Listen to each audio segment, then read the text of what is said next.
Hello friends, in today's class we are going to talk about threads, which is a lightweight process.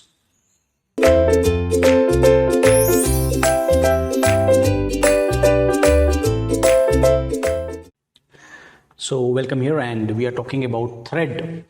Okay, so we have already seen the concept of a process. Okay, and we have also seen that what is a process memory layout. When a process is in execution, then we have a few section that is called code section. We have a heap, we have a stack, and we have a data section. Right. Now, by definition, the process is called a heavyweight process. Okay, heavyweight process. Now we want, and the reason for calling is heavyweight process because for each process we need to maintain all these things. Okay, and that makes a PCB, size of process control box, very large. So first of all, when we talk about threads, we are not talking about two separate application. Okay, we are not talking about that. We are talking about a situation where application having many different process running.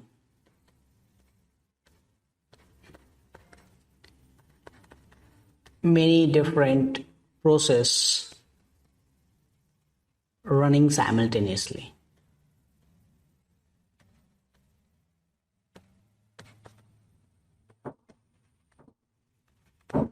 Okay, so we are talking about this sort of situation where we are running an application and it is having many processes. Consider a web browser, right? Web browser. And this web browser application, we use this web browser application. And in web browser, what we have here in this case is first thing, suppose we are listening music.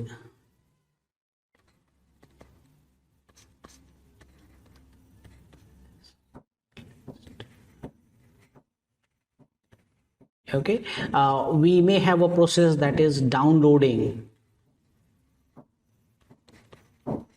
data.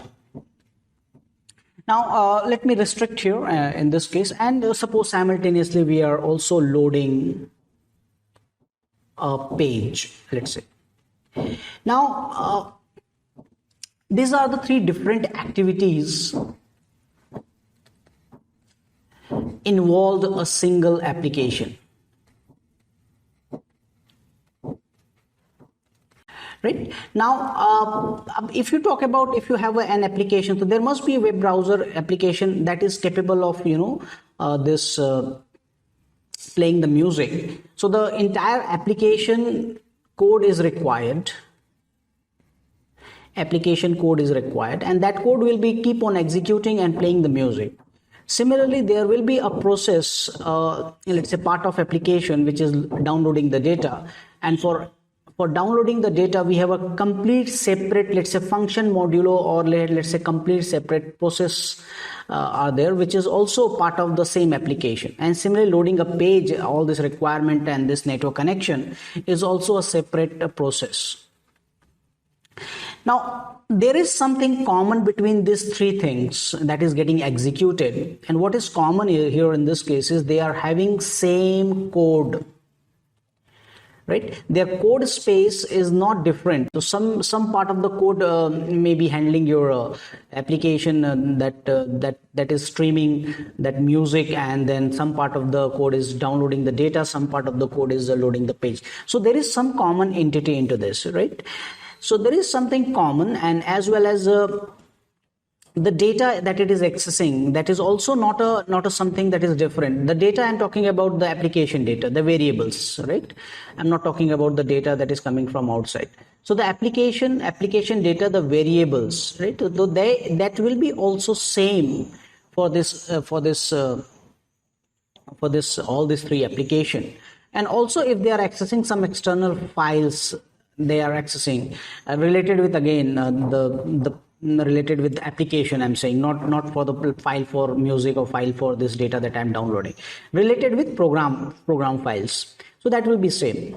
So the idea of the thread is very simple, that why I will have three separate, like because they share this common data variable and the files, why I need to create separate process for listening music, downloading data, or loading a page, because all these three things are common to them. This is one application and there is a different parts of it.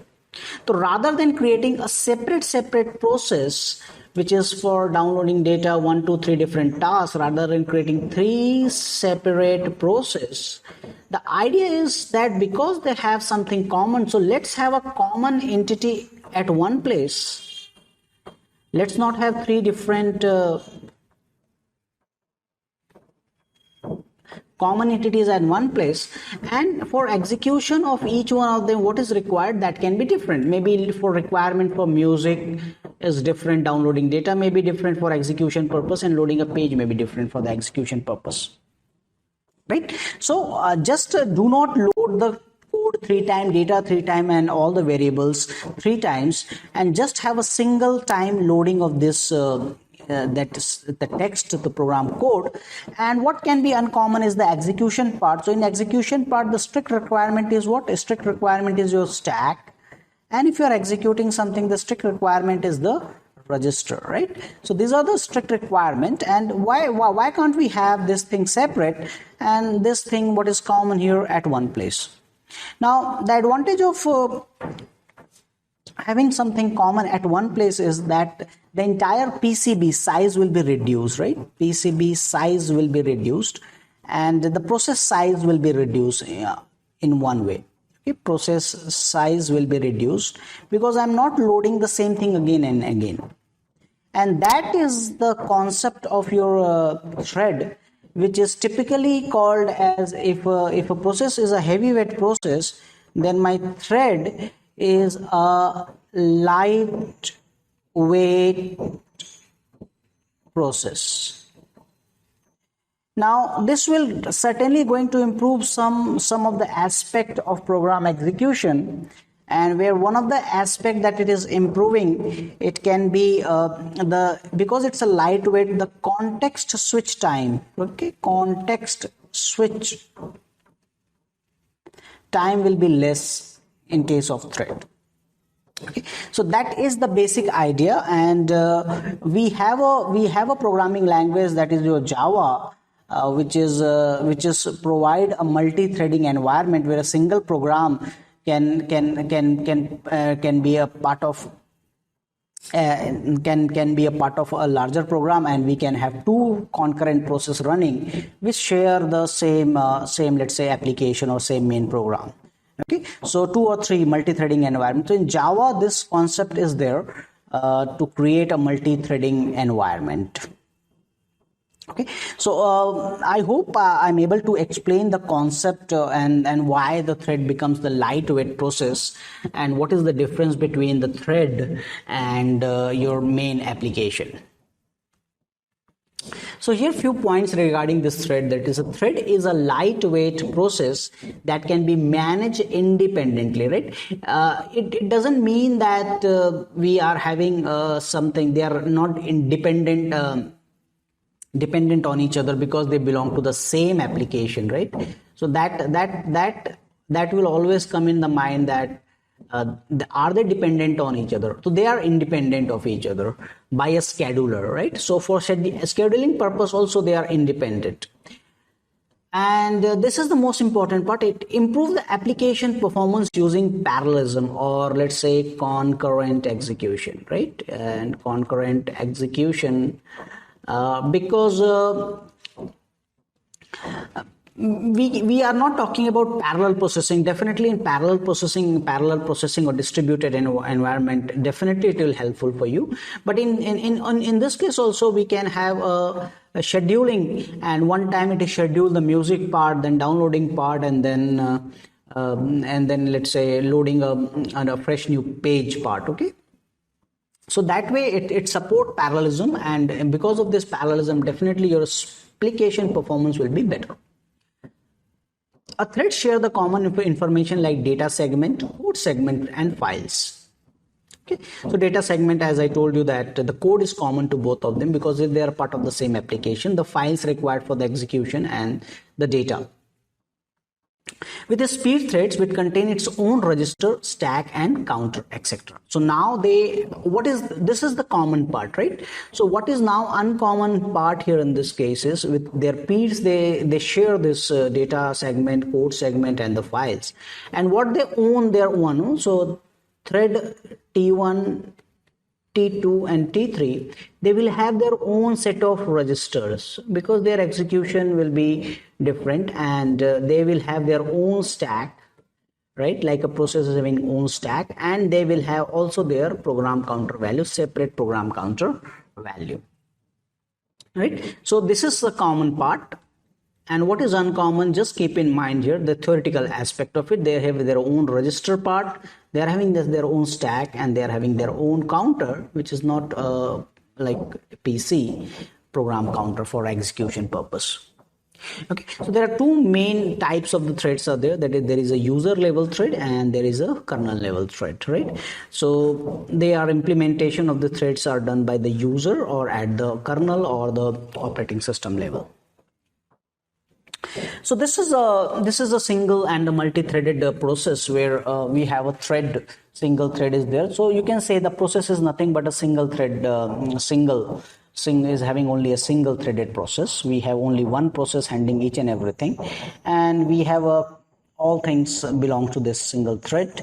Here we have some common part, that there is a code, data and files is common. Register, stack, each thread is having their own registers and own stack.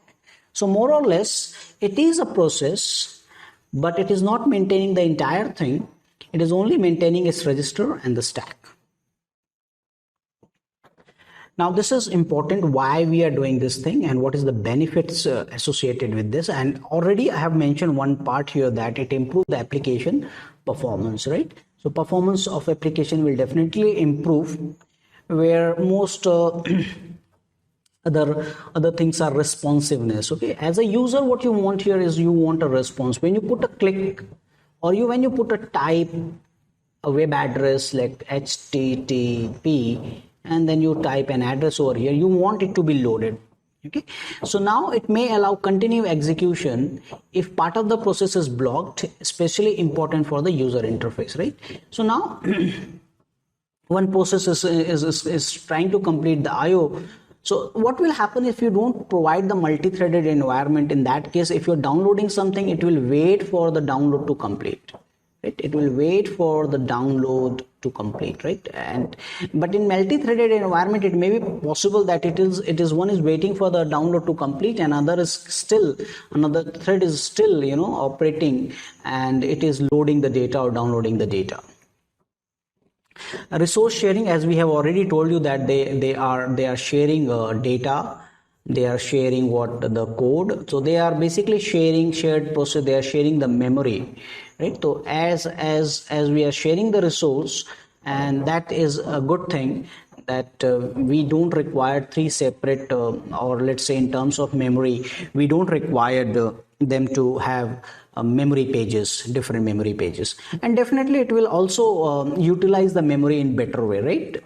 If I have three different code running as a process, and I have only a thread is running as a process, definitely your memory requirement will be lesser if there is a thread.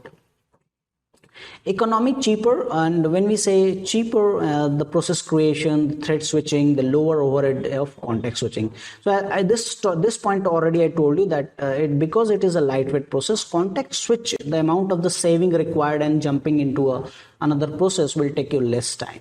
Even the creation required also less number of resources to be allocated, and that will be also very economical. Okay. Now here it is the main thing, that if you have a multi-core, multi-processor architecture, then definitely this will give you some benefit over a single processor system, because each thread can be scheduled in different processor. So definitely that scalability is also a benefit that we get from the thread. Here, a few multi-threaded applications are there, and one example that I've already gave you was the web browser. Web browser can download any number of files and web pages, multiple tabs. At the same time, let you to continue browsing. If a particular web page can be downloaded, okay, and that is not going to stop the web browser from downloading the other pages, right? So multiple tabs you can open, and that is nothing but you're just putting as many as thread. Though I have extended this to the music and the downloading, so simultaneously there it's going on. Web server, a threaded web server handle. Okay, now that is the best example, I'll say, the web server, because each web server, if there is a web server and a web server application request, there are many, suppose there is a YouTube channel, okay, YouTube channel. So they are at a given moment, there are millions number of the peoples, requesting the service of the YouTube. And if suppose a single one is handling this each request, then definitely that will be, it will become a performance issue in that case.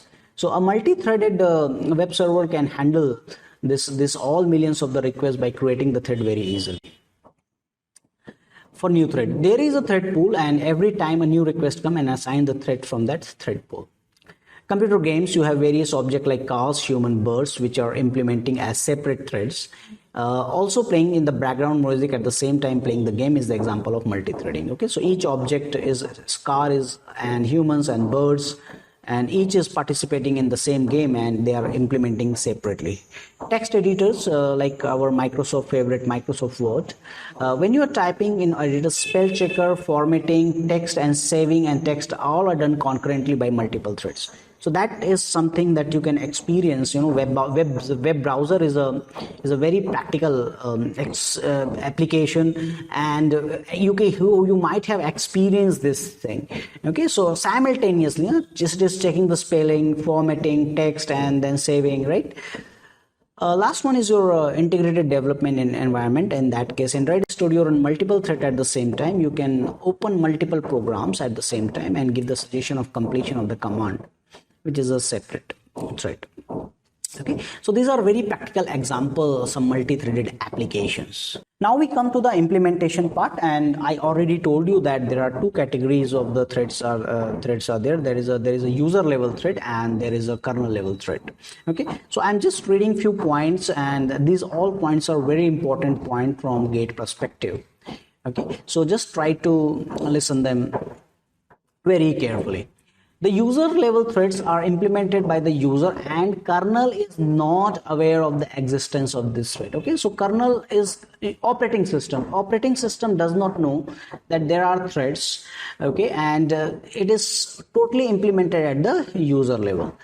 Now what kernel knows is that if they are a single threaded process, it does not matter to kernel. We have created one process only, and kernel also think that there is only single process, though that single process can have multiple threads running simultaneously for them.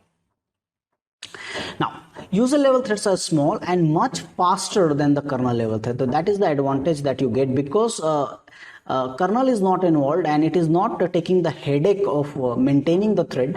They are small in size because no overhead involves, and it is faster compared to the kernel level thread.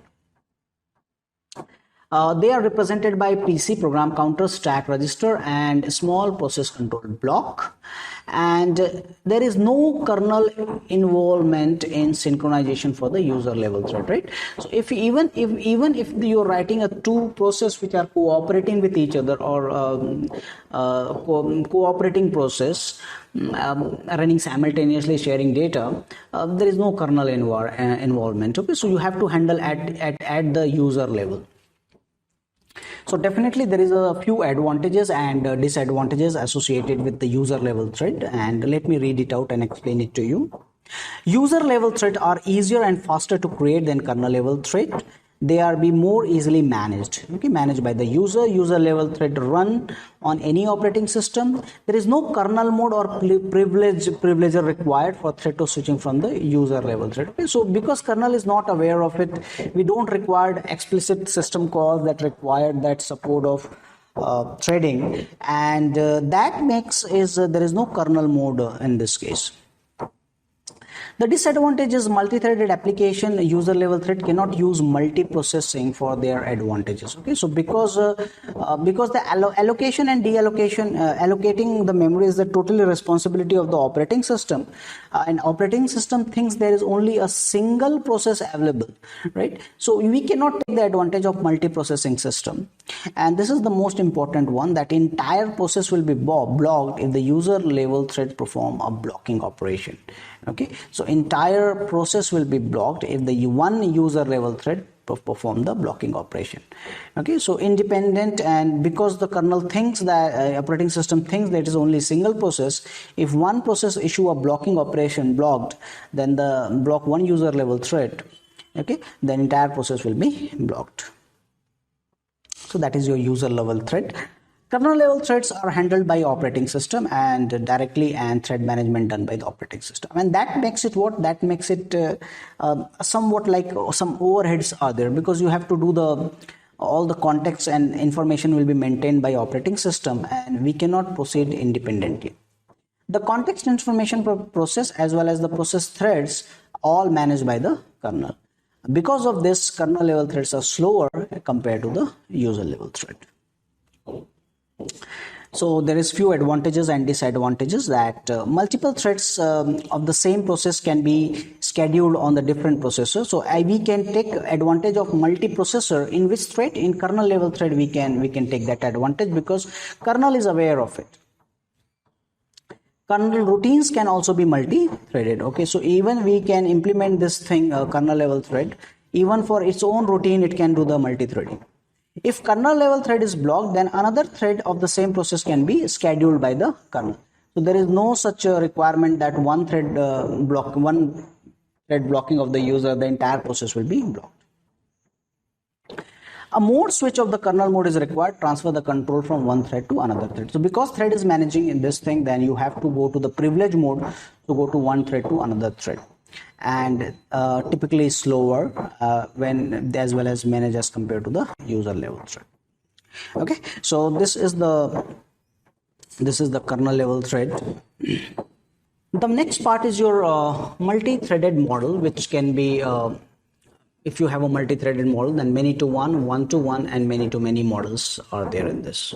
Okay, so many-to-one model is one kernel thread, and it can be mapped to a several user thread, and that is user level thread in this case. Okay, so many user level thread mapped into a single kernel thread, and that is exactly what user level thread done, right? And one thread blocking causes all the block. Okay, one thread, because kernel doesn't know about this, right? Because kernel doesn't know about this existence. So if one get blocked, entire thing get blocked. Multiple thread may not run in parallel in multi-core system because of only maybe one kernel at a time, and that is the exactly many-to-one model is applicable to your user level thread, okay? Because all the advantages and disadvantages are similar. Few systems currently use this model, which is the example as Solaris and GNU portable threads.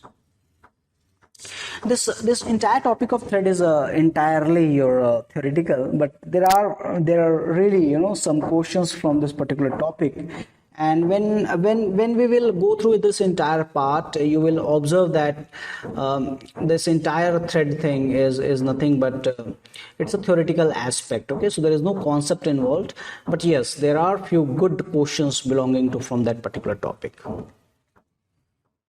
So this many-to-one is a model of a user level thread. One-to-one is each user level thread is mapped to the one kernel level thread. Creating a user level thread creates a kernel level thread. Okay, and more concurrency than many-to-one. So that model can be there, that for each thread we have a kernel is aware of it. So now whatever the disadvantages we had over here, the multi-core blocking of one, so that will not be there, and more concurrency, right? Because here it can block here. One blocking will be block only one thread, so rest of them available for the running purpose. And definitely multi-core environment, if it is multi-core environment is there, system is there, then definitely we can take the advantage of it. Number of thread per process sometimes restricted due to the overhead. Okay, so examples are Windows, Linux, and the Solaris, and later one-to-one model. This is another model, allows a user level thread to be mapped to the many kernel threads and allows the operating system to create a sufficient number of kernel level thread. Okay, and this model is sometime when many threads, kernel level threads are mapped to many to one to many mapped, and I can't think of any improvement in this particular case, many to many model. Okay, so how it is implemented by using thread libraries provides the programmer with the APIs, application program interface, for creating and managing the threads.